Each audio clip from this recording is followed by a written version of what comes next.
Selamat jumpa lagi pada kalian semuanya untuk tahun ajaran 2020-2021. Semoga kalian semuanya dalam keadaan sehat walafiat. Kalian semuanya tentu merasa senang karena kalian sekarang sudah naik di kelas 9. Semoga kalian tetap semangat untuk menuntut ilmu di tahun 2021 dan 2020-2021. Semoga kalian semuanya berhasil, sukses. Kalian saya coba untuk melihat video tayangan dari saya. Setelah itu nanti kalian bisa menyimpulkan dan hasil kesimpulannya bisa kalian kirim melalui WA saya. Mulai. Dinamika perwujudan Pancasila sebagai dasar negara dan pandangan hidup bangsa. 1. Hakikat Pancasila. Hakikat Pancasila sebagai pandangan hidup bangsa. Pancasila sebagai pegangan hidup, pedoman hidup, petunjuk arah bagi semua kegiatan hidup dan penghidupan bangsa Indonesia dalam berbagai aspek kehidupan. Pancasila juga berperan dalam memecahkan persoalan yang berkaitan dengan kehidupan berbangsa dan bernegara. Hakikat Pancasila sebagai dasar negara. Sebagai dasar negara, Pancasila merupakan suatu asas kerohanian yang meliputi suasana kebatinan atau cita-cita hukum Pancasila sebagai ideologi sehingga menjadi sumber nilai, norma, serta kaidah baik moral maupun hukum negara. Pancasila sebagai dasar negara mempunyai sifat imperatif dan memaksa. Artinya, setiap warga negara Indonesia harus patuh dan taat pada Pancasila. Hakikat Pancasila sebagai ideologi. Ideologi negara memiliki makna wujud cita-cita bangsa dalam menciptakan kehidupan bermasyarakat adil dan makmur. Komitmen yang mendorong semangat masyarakat dalam melakukan kegiatan untuk mencapai tujuan bangsa, serta menjadi alat pemersatu yang terdiri atas keberagaman suku, bahasa, agama, budaya yang berbeda-beda. B. Dinamika perkembangan Pancasila. 1. Masa pengusulan, yaitu sidang BPUPKI pada tanggal 29 Mei sampai 1 Juni 1945. 29 Mei 1945, BPUPKI mengadakan sidang yang pertama, lalu Mr. Muhammad Yamin mengusulkan 5 asas yang akan dijadikan dasar negara. 31 Mei 1945, Profesor Dr. Supomo mengemukakan 5 asas sebagai dasar negara. 1 Juni 1945, Insinyur Soekarno mengusulkan 5 dasar negara dalam pidato di depan peserta sidang. Hasil sidang BPUPKI. 1 Juni 1945, BPUPKI mengambil keputusan sebagai berikut, yaitu 1. Insinyur Soekarno menanamkan kelima asas tersebut dengan istilah Pancasila. 2. Pancasila sebagai dasar dari dasar negara Indonesia merdeka.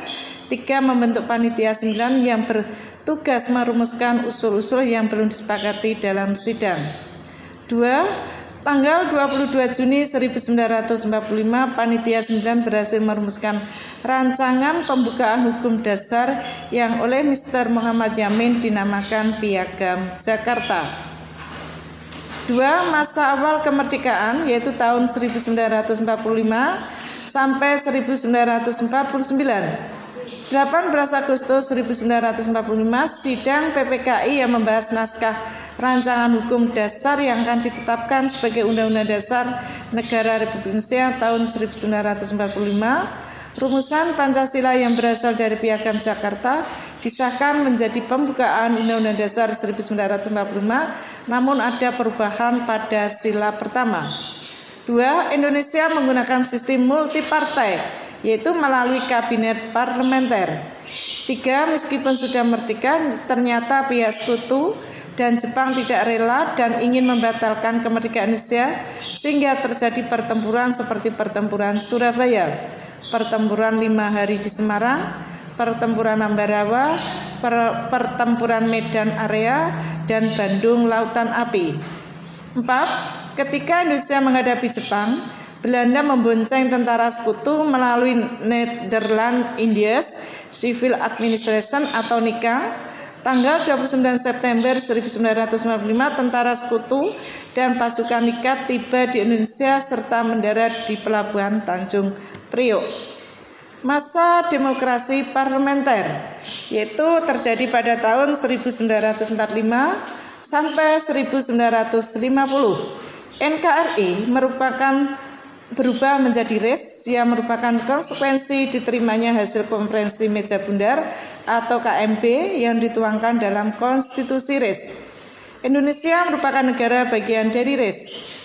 Wilayah Indonesia yang dimaksud dalam RIS adalah Sumatera, Jawa, Indonesia Timur. Wilayah kekuasaan diperkecil dan Indonesia ada di dalam bagian RIS. RIS mempunyai kedudukan yang sama dengan Belanda.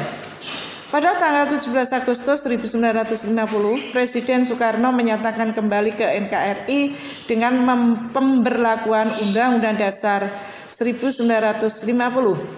Sebelum pengesahan pembubaran RIS tersebut, terjadi demonstrasi besar-besaran menuntut kembali ke NKRI melalui perjanjian antar 3 negara bagian, Negara Republik Indonesia, Negara Indonesia Timur, Negara Sumatera Timur.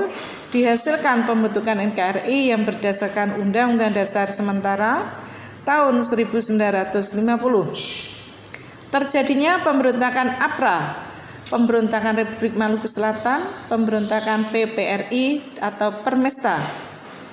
Masa Orde Lama, yaitu pada tahun 1959 sampai 1966. Orde Lama dengan sistem demokrasi terpimpin. Pada masa ini sering terjadi penyimpangan terhadap nilai-nilai Pancasila dan Undang-Undang Dasar 1945 karena kepimpinannya terpusat pada Presiden dan lemahnya pengawasan oleh DPR. Muncul pertentangan politik dan konflik lainnya yang berkepanjangan sehingga situasi politik, keamanan, dan kehidupan ekonomi semakin buruk. 3. Setelah dekret Presiden 5 Juli 1959, keadaan tata negara Indonesia mulai membaik, namun kondisi ini dimanfaatkan komunis untuk menanamkan pengaruhnya dalam NKRI.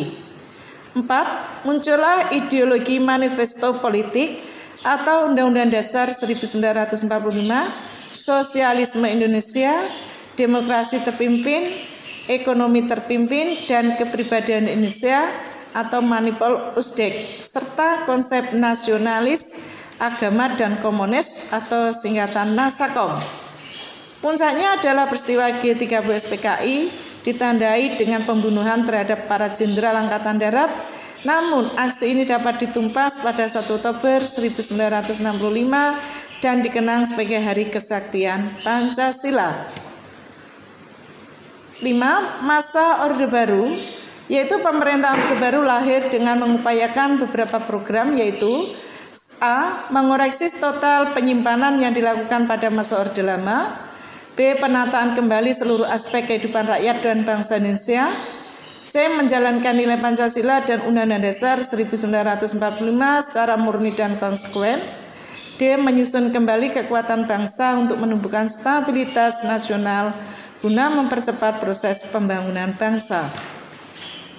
C. Ancaman nilai-nilai Pancasila di era globalisasi. Makna globalisasi adalah semua proses yang merujuk pada penyatuan seluruh warga dunia dalam segala aspek kehidupan sehingga menjadi sebuah kelompok masyarakat global. Globalisasi dapat menggeser nilai-nilai yang telah ada, baik ke arah positif maupun negatif. Semua ini merupakan ancaman, tantangan, serta peluang bagi bangsa Indonesia untuk berkreasi dan berinovasi di segala bidang aspek kehidupan. Ancaman terhadap nilai-nilai luhur Pancasila di era globalisasi, yaitu adanya narkoba, keimigrasian, tindak pidana, pencucian uang, perdagangan manusia, dan illegal logging, terorisme, paham barat yang tidak sesuai dengan nilai-nilai ketuhanan, pencurian ikan di Laut Indonesia, konflik kekerasan di tanah air, lunturnya etika dalam berbicara dan bertingkah laku, KKN yang sulit diberantas. Terus aku